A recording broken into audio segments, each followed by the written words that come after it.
collection of opinion and analysis from the briefing, a co-production of The Appeal and Now This News. Today is July 24th, and this is an update on federal forces in Chicago. The surge. First, I want to note how President Trump has been talking about this. He is calling this a surge. A surge is a military term coined by the last failed Republican administration in the disastrous war in Iraq. A surge is when military troops attempt to overtake communities. We have long said that the police operate as an occupying force in our communities. And the president is telling the world that that is exactly right, that the police are an occupying force, and he is going to send more troops as a surge to beat us back, the residents of our city. Chicago has a long history when it comes to police torture. So federal agents just bring in an extra layer of harm from this historic legacy of injustice and violence from our local police departments. John Burge tortured Black people and helped make us the false confession capital of the world. We had a Black site at Homan Square where countless people were taken to be interrogated, tortured, and would disappear. Today, there will be a Freedom Square protest at 4 o'clock Central Time. Freedom Square is what we named the overnight occupation, protest encampment, and block party opposing Homan Square. We have a long history of improper surveillance from the Chicago Police Department.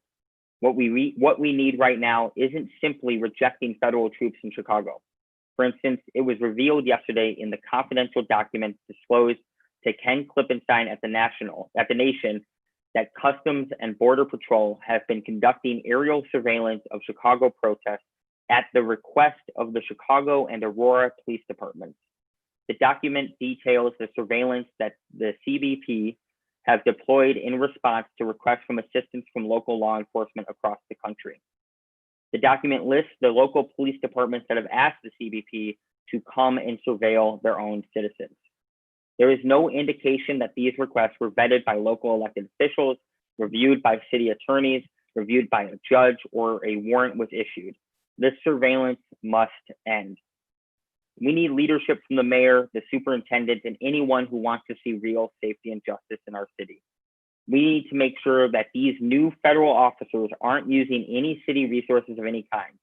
We need to expand sanctuary spaces out of libraries and parks to create real protection. And we need the mayor to lead on creating non-law enforcement first responders so we have real safety without fear. Organizers on the ground, such as Black Lives Matter Chicago, filed an injunction to protect themselves from federal law enforcement, and reporters are filing an injunction to protect their First Amendment rights from federal officers. We need to be held to the same standards that we are worried about the federal government trampling on. If we want to bring democracy, then we need to be the opposite of Donald Trump. We must invite people into this process, not see ourselves as better or smarter than the people, but equal. Rubber bullets and tear gas don't do that. We won't save ourselves with more blue lights and closed circuit TV on our corners. We will save ourselves with better schools, more hospitals, grocery stores, mental health care, and a roof over everyone's head. We need to build a Chicago where no matter what neighborhood you go to, people who live there are proud of it, see themselves in the future of Chicago. That's what safety and dignity looks like. And the biggest opportunity in creating that isn't just fighting Donald Trump. It's recognizing that we've been doing the same failed tough on crime policies for 40 years and it isn't working. We need to worry about us. We need to roll up our sleeves right here in Chicago and get to work. We can no longer have local police departments acting in concert with federal agencies, including the Department of Homeland Security and all of its subsidiaries, ICE and CBP, to violate constitutional rights of American residents. We can no longer allow these police departments to act as rogue entities outside of civilian control and outside of strong legislative oversight. To the people watching this, Chicago is a beautiful city. We get attacked by powerful people like President Trump and even our own FOP president all the time. I want each and every one of you to know that Chicago has been through a lot of pain and struggle. People who have seen the worst of the worst. But every time we have faced this challenge, we turned towards each other.